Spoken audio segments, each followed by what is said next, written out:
Hi everyone, good day! In this video, I'll be teaching you the best FPS unlocker for Roblox. Okay, first things first, start by accessing the GIT hub page for the Roblox FPS unlocker. You can do this by searching for FPS unlocker Roblox. On the GIT hub page or Git page, you'll find the latest version of the Roblox FPS Unlocker. To download it, just expand the Asset section and select the first zip file.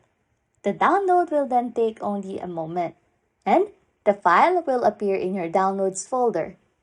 Locate the downloaded zip file in your File Explorer and right-click on it and select Extract All. A new File Explorer window will then open.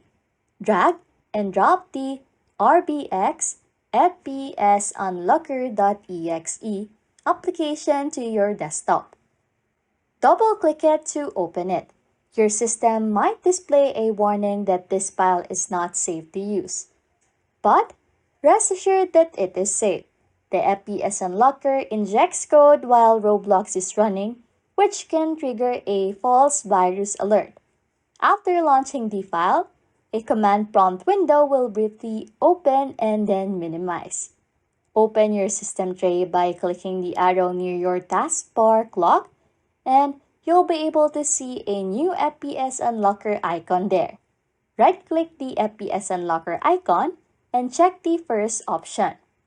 Unlock Roblox Player. This will uncap your frame rate when Roblox is running. And there's an option below that allows you to uncap your FPS while Roblox Studio is running. Additionally, you'll find some advanced settings and the option to exit the program when you are not playing Roblox.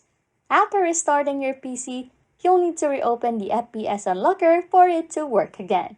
Anyways, if you like content like this, don't forget to subscribe to this channel or comment down below any tutorials you want us to make, so we can help you.